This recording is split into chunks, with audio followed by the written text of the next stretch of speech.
oppression that we've been dealing with, and even especially in this city, still dealing with today. So I just, like, without the newest version of 12 Years a Slave, we're not having this conversation. So that's just kind of how I look at it.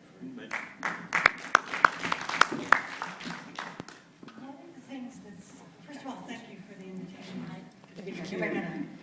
Get over here. One of the things that's striking to me, looking at both films and thinking about both films and the narrative, are the ways in which women have been allowed to represent themselves, both in terms of thinking about the actors and in terms of thinking about how women are figured in the story.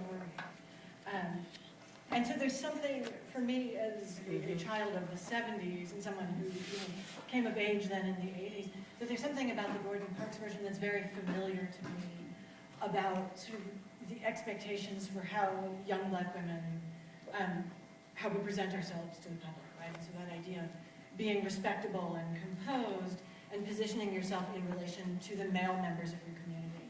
And thinking about how that has changed in terms of our society and in terms of our community and in terms of the roles that we as black women have been able to claim for ourselves in our daily lives. And so I'm still waiting, as respectful and grateful as I am, for the original film and then for what we might think of as the remake in 2013. I'm still waiting for the Harriet Jacobs movie. I'm still waiting for the movie that really puts a woman at the center. And I'm interested to see then where the men would figure as important in him. One of the questions I like to ask my students, so the Harriet Jacobs story, right, is about this young woman who hides herself in her grandmother's attic for 7 years to preserve her body and dignity from her master, who has made it clear that he wants to take her as his concubine. Right, and one of the things that she says is that if someone's going to take my body, I'm going to give my body, right? I will choose the man that I am intimate with, right? That will not be forced on me. And so she makes a series of, again, sort of what is choice in that situation. And one of the things I love to ask my students is, who's the most important person in Harriet Jacobs' life, right? Is it this master terrorizing her, or is it the grandmother who shelters her but is very critical as a woman of her decisions about what to do with her intimate life? So I'm still waiting for us to be comfortable enough to sort of confront those questions in our communities and then sort of in our cultural productions.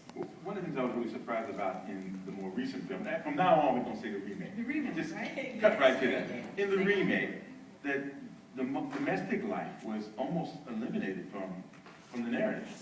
And in Gordon Parks' version, we see so much more of his wife and his children and the struggle. And I know in the book, I read that there was an earlier letter that we see here, but in the original, well, it's getting really confusing. In the remake, there is no, the only time they get any word of where he is very late in the story, very late in the 12 years. So what do you think, I'm going to leave this time thing alone after this, but what do you think it is about making film in the first, second decade of 2000, where the domestic life seemed not to merit much weight? Why was that jettisoned? Well, again, I think the differences are in the people that made the film. Gordon Parks is like, the sister said earlier, he's from here. He's American. Steve McQueen isn't. He's an outsider, really. He's black, but he's not American. He doesn't have direct ties, at least from what I understand. Like most people who are born in the diaspora don't necessarily directly connect themselves to slavery. As an African American myself, who has family members, and I feel like as a descendant of slaves, I feel more connected to what slavery has done to us and how it has carved us out as a people. But when you look at, Gordon Parks' version, you see those human moments because he actually cared about the people. That's what I feel like. In the remake, I don't think there was any laughter. Whereas in this version, you see multiple moments where, same book, but they choose to find the different moments to humanize people in different ways. And I still think that goes back to the purpose and the intention of the filmmaker, So I felt like Gordon made his version to allow us into this man's story, to embrace his story. Whereas the new version, the remake, is more about making people feel bad about slavery. So when you look at the two purposes, they're totally different. So that was my take on it.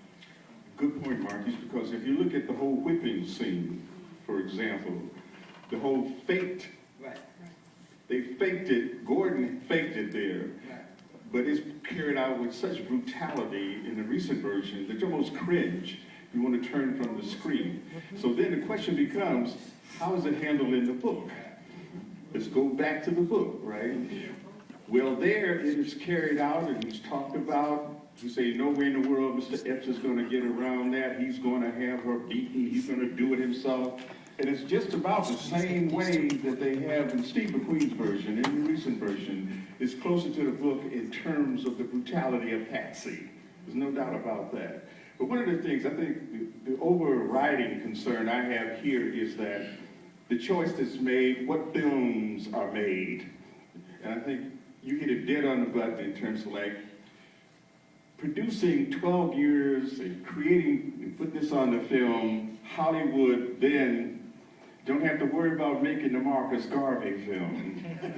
Don't have to worry about making the Paul Robeson film. The Nat Turner, the Gabriel Prosser, you know, all of those things, the Denmark VC. We don't have to worry about that because we've given you your black thing. You've had your black moment out there. We've dealt with slavery, but not in a way in terms of what you call black agency, in which you talk about not being victimized, the whole victimization thing that continues there, an assertion and a demand for liberation, the theme of resistance. We need to have more of those kind of films, but hey, waiting for that is like waiting for Harriet Jacobs.